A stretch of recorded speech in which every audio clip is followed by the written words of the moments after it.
रेत पर ऊकेरी कहानी। सागर की लहरें जब शांत होती हैं तो रेत पर सिर्फ पैरों के निशान ही नहीं, अनकही कहानियां भी छोड़ जाती हैं।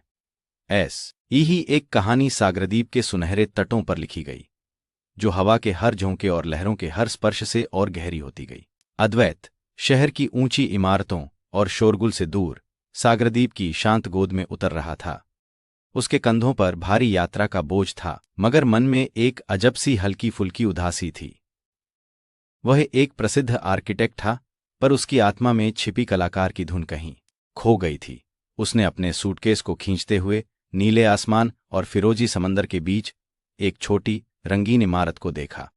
क्षितिज कैफे उसके साइनबोर्ड पर लिखा था, और उसके चारों ओर कलाकृतियों की एक सुंदर भीड़ थी, जैसे किसी चित्रकार ने अपनी सारी रंगत बिखेर दी हो। इमारत की लकड़ी की छत पर समुद्री हवा के कारण थोड़ी काई जम गई थी, पर उसका आकर्षण कम नहीं हुआ था। सब सूरज की किरणें उस कैफे की रंगीन खिड़कियों से छनकर आसपास बिखरी हुई मिट्टी की मूर्तियों और कैनवस पर नाच रही थीं। अद्वैत ने एक गहरी सांस ली। समुद्री हवा की नमकीन खुशबू उसके फेफड़ों में भर गई, और उसे लगा कि शायद यही वह किनारा है जहां उसे अपनी खोई हुई धुन मिल सकती है। उसकी आंखें कैफे के खुले दरवाजे पर टिक गईं, जहां से एक मधुर धीमी धुन तैरकर आ रही थी। अद्वैत धीरे धीरे कैफे के भीतर चला। अंदर की हवा में कॉफी की खुशबू, तेल के रंगों की हल्की गंध और मिट्टी की सौंधी महक घुली हुई थी। दीवारें रंग बिरंगी पेंटिंग्स से सजी थीं, और एक कोने में कुछ मिट्टी के बर्तन सूख रहे थे। कैफे के केंद्र में एक लकड़ी की मेज पर रिया बैठी थी।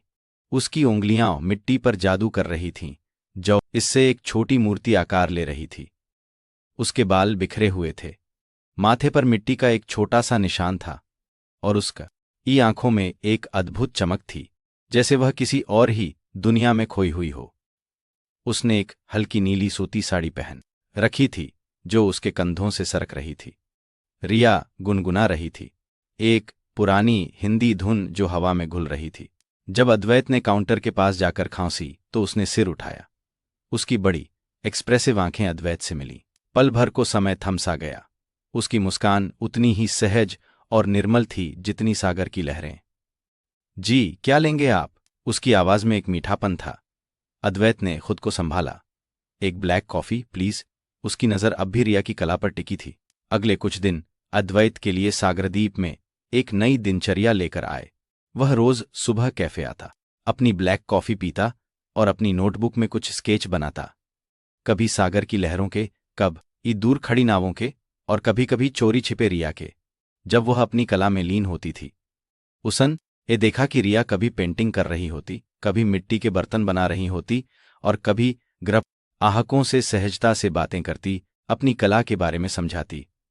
उसकी आंखों में हमेशा एक चिंगारी रहती थी, एक ऐसी ऊर्जा जो अद्वैत को भीतर तक छू जाती थी।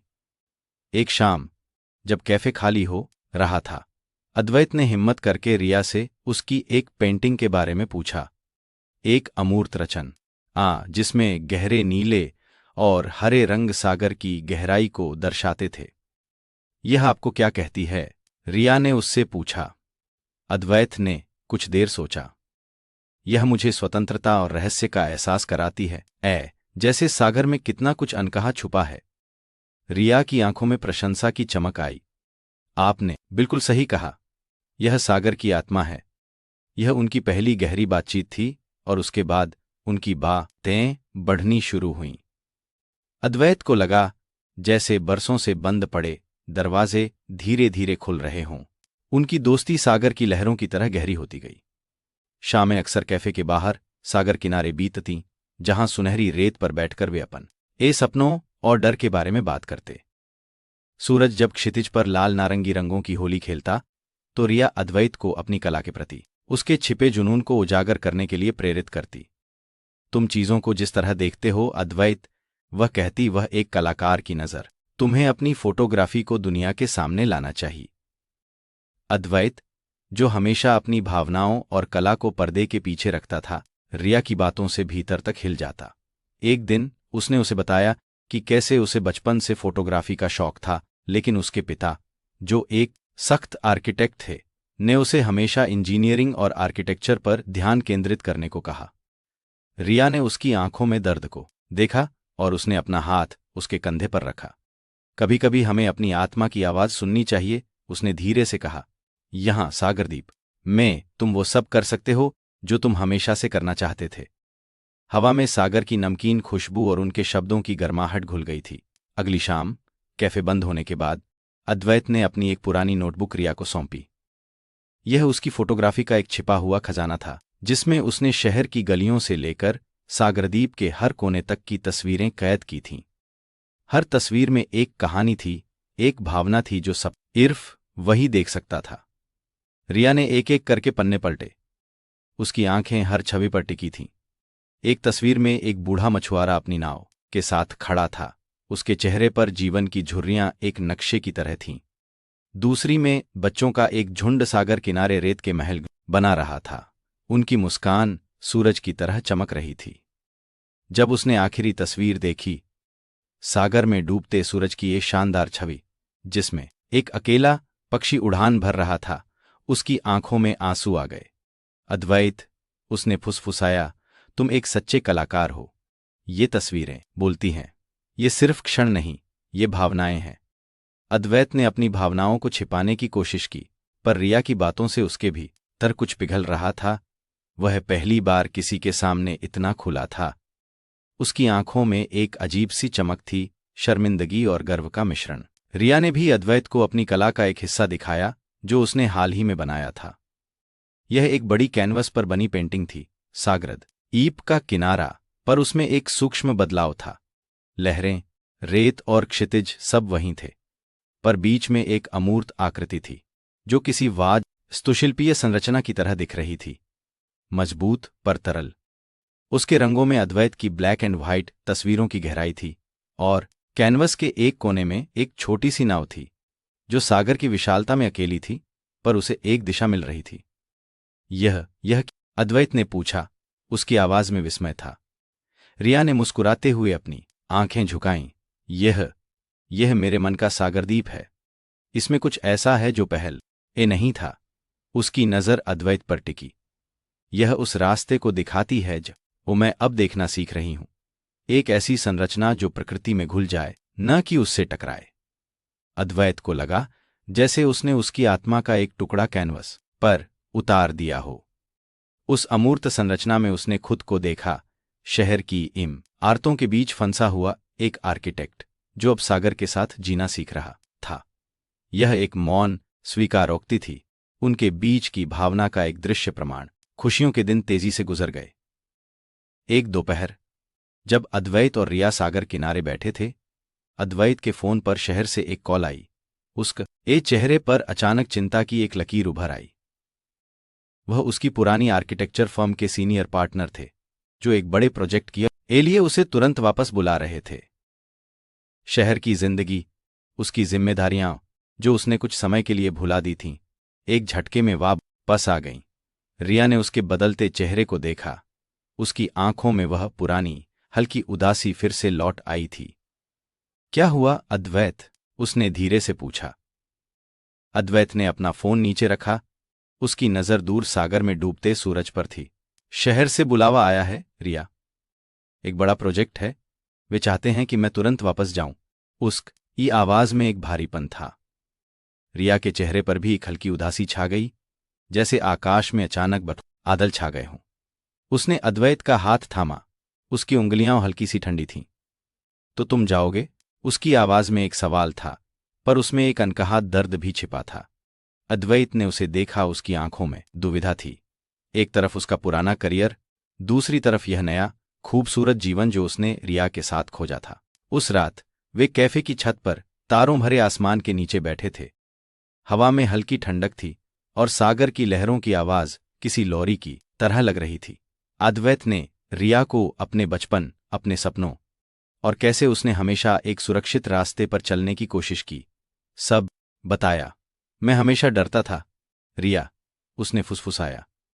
डरता था कि अगर मैंने अपनी कला को चुना तो शायद मैं सफल नहीं हो पाऊंगा या अपने पिता को निराश कर दूंगा। रिया ने उसका हाथ अपने हाथों में लिया। लेकिन डर के साथ जीने से क्या मिलता है अद्वैत? यहां सागरदीप में तुमने खुद को पाया है। तुम्हारी तस्वीरें, तुम्हारी आंखें, वे अब अलग हैं। उसकी आवाज में दृढ़ता थी। मुझे पता है कि तुम्हें जाना है, तुम्हारी जिम्मेदारियां हैं, पर तुम यह भी जानते हो कि तुम यहां क्या छोड़ ढकर जा रहे हो। उसकी आंखों में एक अजीब सी चमक थी, प्यार, समझ और एक गहरी पीड़ा। अद्वैत ने उसकी आंखों में देखा। उसे रिया की सादगी और उसकी ईमानदारी नफ़े भीतर तक छू लिया। उसने उसे अपने पास खींचा और उसे गले लगा लिया। उस पल में शब्दों की कोई जरूरत नहीं थी। उनका मौन एक दूसरे के प्रति उनके प्यार और सम्मान की सबसे गहरी अभिव्यक्ति थी। एक अनकहा वादा तारों की रोशनी में चमक उठा। अगले दिन सागरदीप स्टेशन पर हल्की भीड़ थी। अद्वैत अपने सूटकेस के साथ खड़ा था। उसका दिल भारी था, पर आंखों में एक नई दृढ़ता भी थी। रिया उसके सामने खड़ी थी, एक हल्की गुलाबी साड़ी में। उसकी आंखें थोड़ी नम थीं, पर चेहरे पर एक शांत मुस्कान थी। उसने अद्वैत को एक छोटा सा पैकेट दिया। यह तुम्हारे लिए है, उसने कहा। अंदर एक छोटा अधूरा कैनवस था, जिस पर सागर की एक अधूरी लहर बनी थी, और बगल में एक खाली जगह थी। इसे तुम पूरा करोगे, रिया ने फुसफुसाया। अद्वैत ने बदले में उसे अपनी सबसे पसंदीदा तस्वीर दी, सागरदीप में डूबते सूरज की वही तस्वीर जिसमें अकेला पक्षी उड़ रहा था। पर इस बार उसने उस पक्षी को थोड़ा बड़ा किया था, जैसे वह आजादी का प्रतीक हो। मैं लौटूंगा, रिया, उसने कहा। उसकी आवाज में एक अटल वादा था। यह सिर्फ एक पड़ाव है, हमारी कहानी अभी अधूरी है। उसने रिया का हाथ थामा एक आखिरी बार, और फिर ट्रेन की सीढ़ियां चढ़ गया। रिया वहीं खड़ी रही जब तक ट्रेन एक छोटे बिंदु में बदलकर आंखों से ओझल नहीं हो गई। उसकी आंखें क्षितिज पर टिकी थीं, जहां सागर और आसमान मिलते थे, जैसे उनके भविष्य के अनकहे वादों की तरह। शहर लौटकर अद्वैत ने खुद में एक बदलाव महसूस किया। ऊंची इमारतें अब उसे घुटन भरी नहीं लगती थीं, बल्कि उसे उनमें सागरदीप की लहरों का लचीलापन और रिया की कला का रंग दिखने लगा था। उसने अपने नए प्रोजेक्ट्स में प्राकृतिक तत्वों और स्थानीय कला को शामिल करना शुरू कर दिया। उसकी डिजाइन में अब एक नई जान थी, एक नई आत्मा थी। कुछ हफ्तों बाद रिया को एक बड़ा पार्सल मिला। अंदर एक विस्तृत ब्लूप्रिंट था। क्षितिज कैफे के लिए एक नया विस्तार, जिसमें एक आर्ट गैलरी और एक छोटा स्टूडियो था, जिसकी छत खुली हुई थी, जहां से तारे दिखते थे। ब्लूप्रिंट के साथ एक चिट्ठी थी। रिया, अधूरी लहर को पूरा करने का समय आ गया है। इस गैलरी की छत पर हम सागर और तारों को एक साथ देखेंगे। मैं लौट रहा हूं, हमेशा के लिए। रिया के चेहरे पर एक बड़ी चौड़ी मुस्कान फैल गई। उसकी आंखों में चमक थी, जो सागरदीप के सूरज की तरह उज्ज्वल थी। उसने उस अधूरे कैनवस को उठाया, जिस पर अद्वैत ने अपनी अधूरी लहर को पूरा किया था, और खाली जगह में उसने एक छोटी, मजबूत इमारत का स्केच बनाना शुरू किया, जो सागर की विशालता में कहीं खोई नहीं थी, बल्कि उसका एक अभिन्न अंग बन गई थी। एत पर उकेरी गई उनकी कहानी अब सिर्फ लहरों का खेल नहीं थी, बल्कि पत्थरों पर उकेरी गई एक शाश्वत गाथा थी, जिसका हर अध्याय उम्मीद और प्यार से भरा था। आपको ये कहानी कैसी लगी, हमें कमेंट्स में बताएं, और चैनल को सब्सक्राइब करना न भूलें।